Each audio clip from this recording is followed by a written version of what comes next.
Yeah, beat your addiction, live free. Ralf Friedrichs is who you see. Listen in when you're feeling low. Take back your life, today's show. Beat your addiction, live free.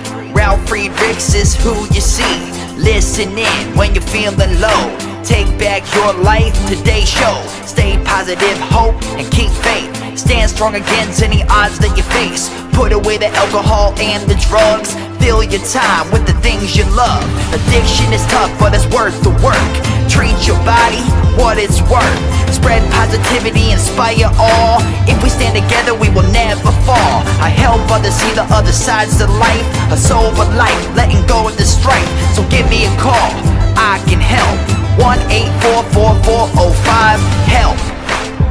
Homeless shelters, hospitals, jails, wherever you are. I am Ralf Friedrichs and I am here for you.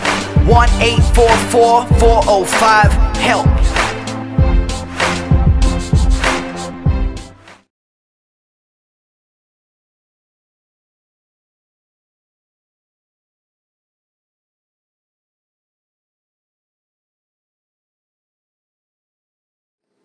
Hello, my name is Ralf Friedrichs. I'm an addiction recovery coach and the host of the Take Your Life Back Today show. As an addiction recovery coach, I want to share something with you, and let me be crystal clear to leave an everlasting impact upon you. Just imagine being buried alive. You're in a coffin, but you know you're not dead. You don't know how to get out of that coffin. You try lifting the lid, but the enormous weight upon the lid prevents you from opening it. You then try banging on the lid to hopefully unsettle the dirt. Maybe somebody will notice and help you, or start digging their way down to maybe even help you. This is what it's like to find yourself at the lowest point of alcohol and drug addiction. You know you need help, you know you can't do it on your own, but you don't know where to turn. In reality, there are people standing by your grave. You just don't know that. You just think you're going to die.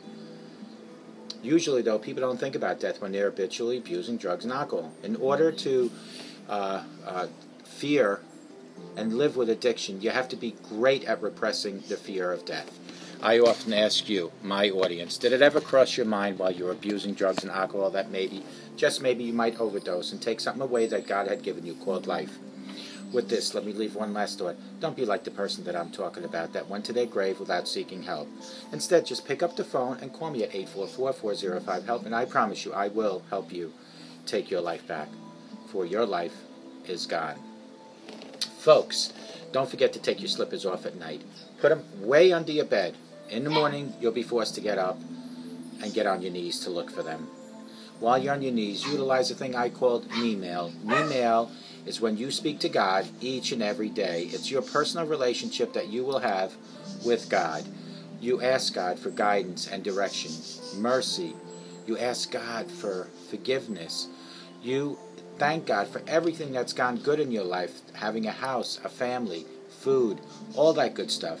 Me-mail. K-N-E-E mail. It's your personal time that you and God can spend together. Folks, the love of money, is it the root of all evil? The words come to mind. What words come to mind when you think of the phrase, money is the root of all evil? Greed, corruption, vanity? What about when I simply say the word money? Do those descriptors still come to mind, or do you think the ways that money can be useful instead? The truth of the matter is, folks, that money in itself isn't evil. The phrase money is the root of all evil is a misinterpretation of the scripture in Timothy 6:10.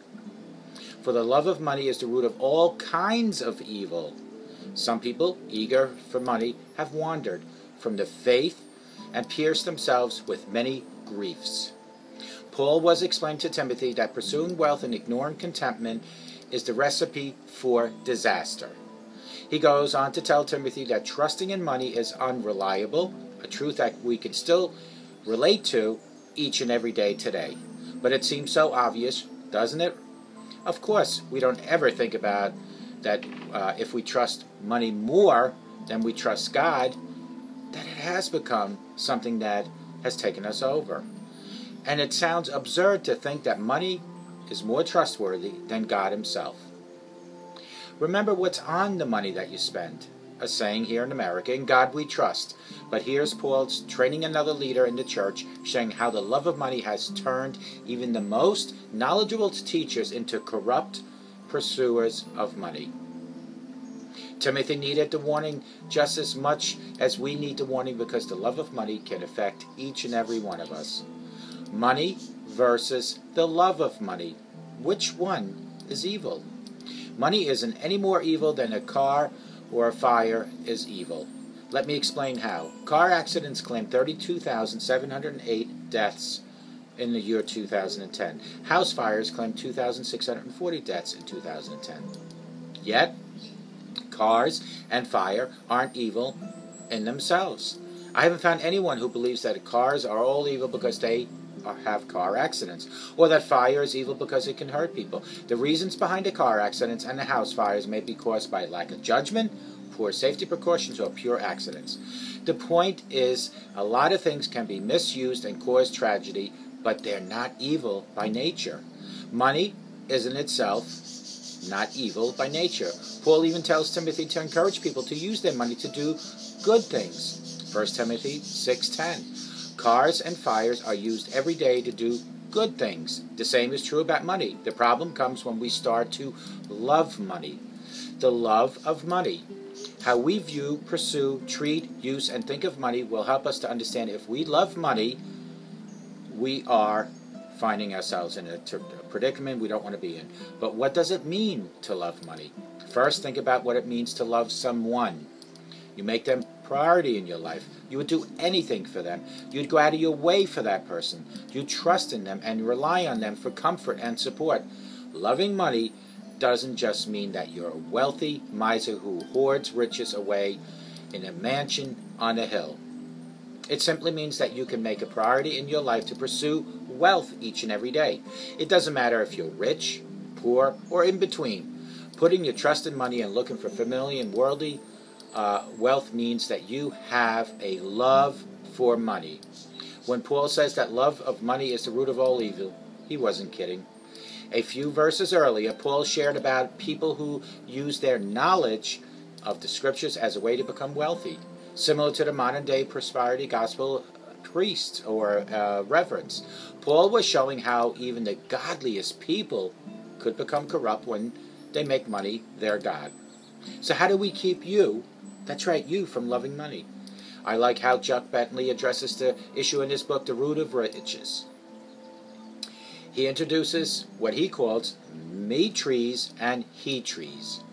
Me trees love money and often use these characteristics. They run into things. Matthew 6:31-32. They are greedy for money. 1 Peter 5:12. They are eager to get rich. 1 Timothy 6:9. They think godliness is the means to financial gain. 1 Timothy 6:3-5. They place their hope and security in wealth. 1 Timothy 6:17. They lose all contentment. Hebrews 13:5. A he tree has roots founded in God's word and becomes transformed from someone who loves money into someone who loves God more than anything, including money. Characteristics of a he tree are: they believe in God's word, Psalm 1:1. They believe it's more blessed to give than to receive, Acts 20:35. They believe in serving God only, Matthew 6:24. They realize they are small compared to God, Luke 14:11.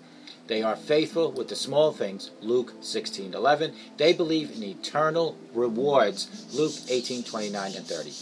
The me tree, he tree characteristics challenge us to think about the phrase, the love of money is the root of all evil. The love of money is the root of all evil, not money, the love of money.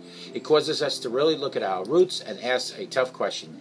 Do we put money more above everything else in our lives? I would love to hear your thoughts.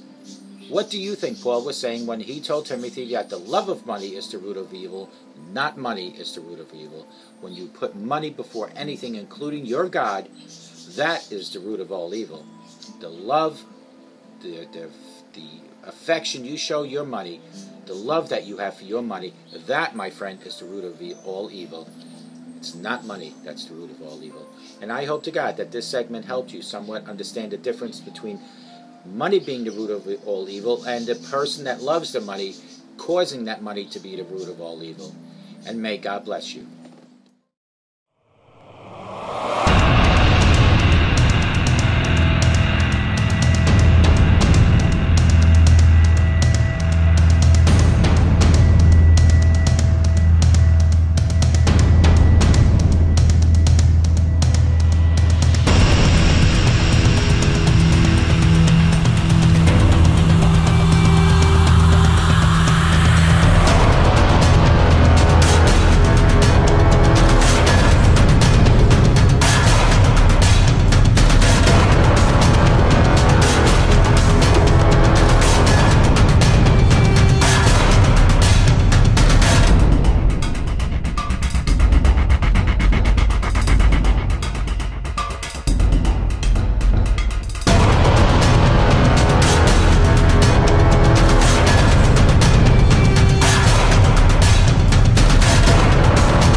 but never got an answer, and wondered if God was really there.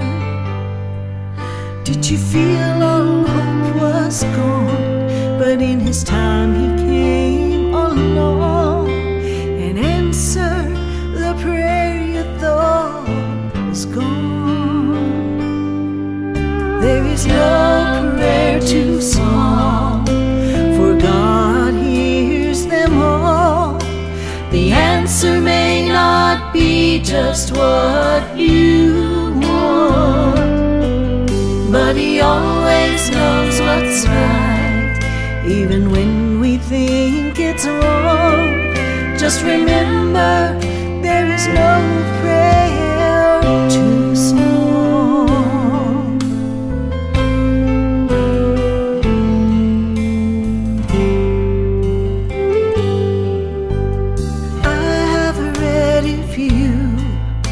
Will ask, you shall receive.